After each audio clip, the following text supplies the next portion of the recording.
बेरोजगारी भत्ते का फॉर्म भरने के लिए जिन जिन डॉक्यूमेंट की जरूरत होती है वो आप देख सकते हैं। सबसे पहला जो डॉक्यूमेंट है आपका जन आधार कार्ड, यानी कि आपके परिवार का जन आधार कार्ड बना हुआ होना जरूरी है। और उसी के साथ आपके जन आधार कार्ड में आपका नाम, डेट ऑफ बर्थ, पिताजी का नाम 10वीं रिकॉर्ड के अनुसार अपडेट होना जरूरी है। यदि आपके जन आधार कार्ड में किसी भी प्रकार की प्रॉब्लम है तो वो आप नजदीकी ई मित्र केंद्र या आप अपने एसएसओ आईडी के माध्यम से अपडेट कर सकते हैं। और उसी के साथ में आपके जन आधार कार्ड में जो मोबाइल नंबर है वो भी अपडेट होना जरूरी है। और उसी के साथ में जो दूसरा दस्तावेज है आधार कार्ड। आधार कार्ड में भी आपका नाम, डेट ऑफ बर्थ और पिताजी का जो नाम है वो 10वीं रिकॉर्ड के अनुसार होना अपडेट जरूरी है। आधार कार्ड में भी मोबाइल नंबर अपडेट होना जरूरी है, तभी आपका बेरोजगारी भत्ते का जो फॉर्म है वो अप्लाई हो सकेगा। ये तो हो गया दूसरा दस्तावेज। अब जो तीसरा दस्तावेज है वो आपका वोटर आईडी या आपके परिवार का जो राशन कार्ड है वो भी होना जरूरी है।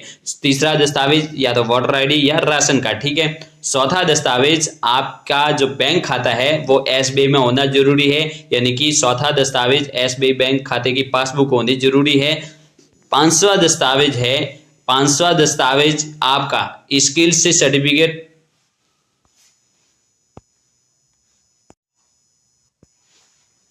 पांचवा दस्तावेज स्किल से संबंधित जो सर्टिफिकेट है, या तो वो आरएसएटी हो गया या टैली सर्टिफिकेट हो गया या ब्यूटी पार्लर का सर्टिफिकेट हो गया, ये आपके पास होना जरूरी है, तभी आप इसमें आवेदन कर सकेंगे। यानी कि पांचवा दस्तावेज स्किल से संबंधित जो सर्टिफिकेट है वो होना जरूरी है। और इसी के साथ में जो छठा दस्तावेज है वो आपके ग्रेजुएशन की जो मार्कशीट है, ओरिजिनल मार्कशीट है, वो साथ में होनी जरूरी है। यानी कि छठा दस्तावेज जो भी आपका ग्रेजुएशन है, ग्रेजुएशन से संबंधित जो भी मार्कशीट है वो ओरिजिनल आपके पास होनी जरूरी है। इसी के साथ में सातवां दस्तावेज 10वीं की मार्कशीट। आठवां दस्तावेज आपका मूल निवासी प्रमाण पत्र, और यदि आप एससी या एसटी कैटेगरी से है तो आपका जाति प्रमाण पत्र भी बना हुआ होना जरूरी है। यानी कि आठवां दस्तावेज मूल निवासी प्रमाण पत्र, और उसी के साथ में यदि आपकी कैटेगरी एससी या एसटी कैटेगरी से है आप, तो आपका जाति प्रमाण पत्र बना हुआ भी होना जरूरी है। ये तो हो गया आठवां दस्तावेज। नौवां दस्तावेज है वो आपका विकलांग प्रमाण पत्र। यदि आपका विकलांग प्रमाण पत्र बना हुआ है तो आपको अटेस्ट करना जरूरी है। ये तो हो गया नौवां दस्तावेज।